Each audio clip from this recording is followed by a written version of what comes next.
Hi everyone, in this video I'm going to show you how to make a simple scratch game called Pong. So as you can see, I'm in scratch.mid.edu, and from here I'm going to press create.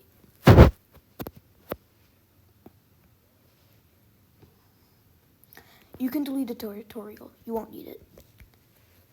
This is the editor of Scratch. You can also delete the sprite one, we won't need it. Press choose a new sprite. After that, you can select anything in this list. You can choose beach ball, basketball, baseball, even, but I'm gonna go for ball. So now, make sure you selected ball. After that, you can go into events, and when green flag clicked, then go into control. From there, get a forever block. Basically, what this does is that when the green flag is clicked, it'll do whatever is in the forever block forever. After that, you can go into motion. In motion, select move 10 steps. You can change this number to whatever you want. I'm gonna choose it to be 20. Now, if you press the green flag, you'll find out that the ball goes straight to the right. Nothing else. So now what you can do is that you can make it bounce off the edge. In order to do that, in motion, there's going to be an if on edge bounce.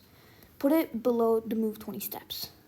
So now you can see the ball goes right, left, right, left. So now what you can do is that you can go and get a point and direction block. So standard, it's going to be at 90. We want to change that. Make sure it's above the forever block and below the one green flag click block. Change the 90 to whatever you want.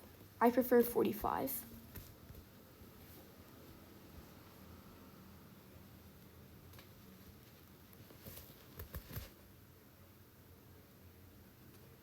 Now, if you press the green flag, you can see that the ball bounces around. Not very exciting though.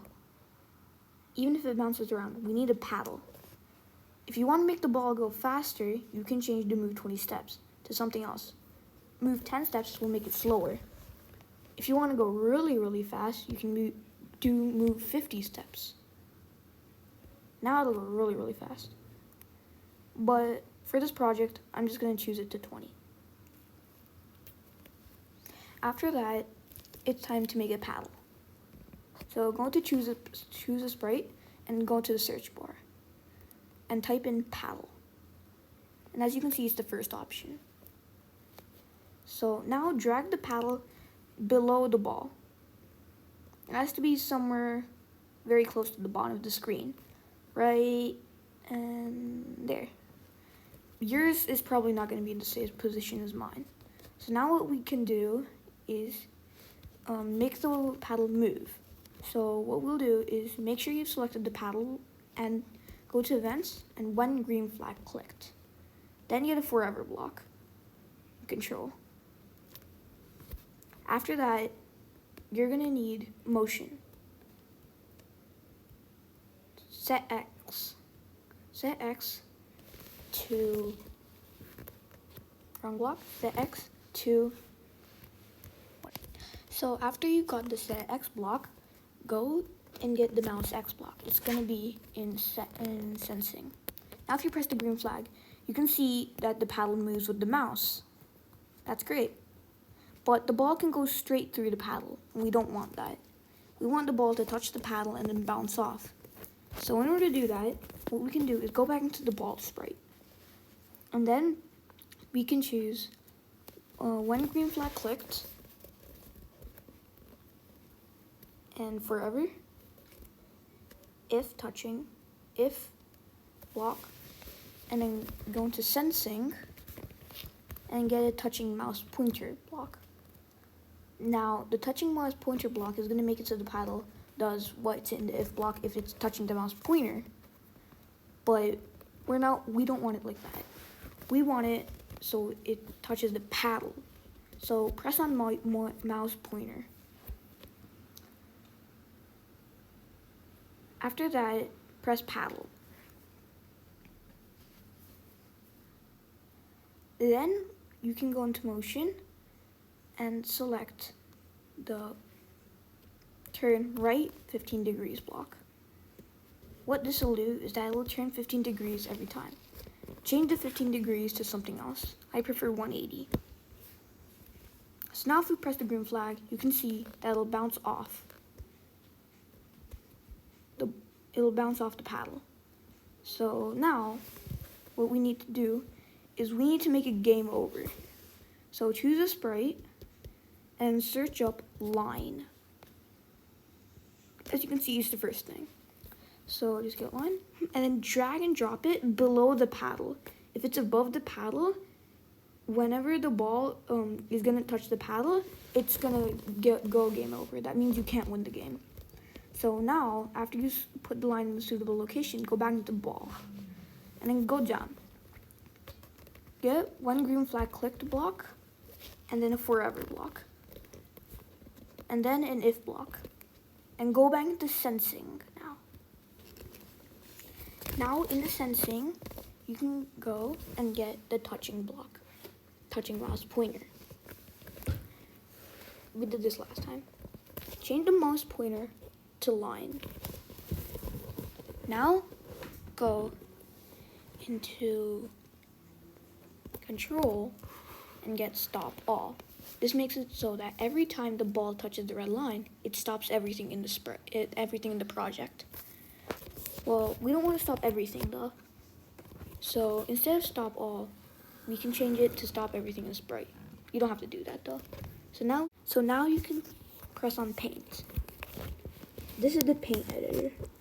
So now we want to paint a game over screen. So yeah. So you can rename the sprite to whatever you want. I'm gonna rename it to game over though. After that, we're gonna make the game over screen. So first, change the fill. So I'm gonna make it to all red. Choose a square.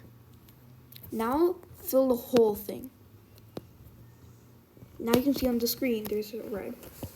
Now go into the text box. You can change you have to change the text color or else you won't be able to see it. Change it to black. After that, you can also change the font of the text.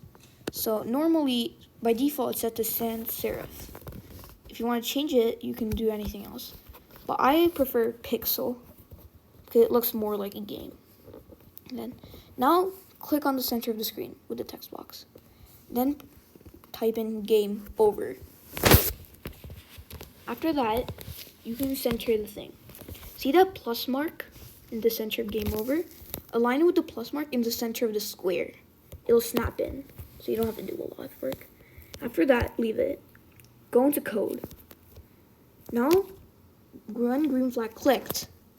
Make it go to motion and select the go to. Wrong block, that's the go to random position. You want to go to go to X and Y. Select X to 0 and Y to 0. So now when the green flag is clicked, you can see that game over. We don't want it in game over though. That's because the ball was already touching the line. We need to make it so that the ball is not touching the line when the game starts. So go back to ball and go to the first green flag. If you didn't change it before, change it now. Stop all to other scripts and sprite. Now go into events. Broadcast message 1. Change message 1 to new message. And now in the new message, type in whatever you want. I'm going to choose game over. Okay. Now, back in the game over screen, when you have to make sure that hides before the game starts. So go down to looks and press hide. Put it before the go to X00. After that, go back to events and when I receive game over.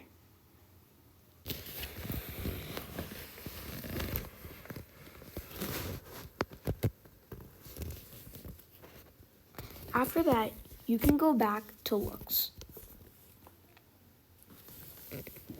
Once you're in looks, go down to where the hide block was. Right above it is the show block. When the green flag is clicked, you'll see that's still not working well because the ball is still stuck in the line. So now we'll go back to ball and go to the main green flag. Click sprite, not sprite, script. And now we can put a go to x00 above the pointing direction. Now you can see whenever I press the green flag, the ball starts bouncing around and I can hit it with my paddle. And this is really great. But there's one more way to make it better, and that's to add a score. So in order to make it, go to variables and new variable. New variable name, set it to score for all sprites. Okay. Now you can see that there's a score block over there. So now I want to go down to the when touching paddle and put a change my variable by 1 right above the turn 180 degrees. And change the score, instead of variable 1, change it to score. Now you can see that I can hit it with my thing and it will go. And it also changes score. And now we want to make it so that it changes score to 0 every time we restart the game. So set score to 0. And now you can see that every time we lose a game, we don't keep that score. And so that's it, everyone. Thanks for watching.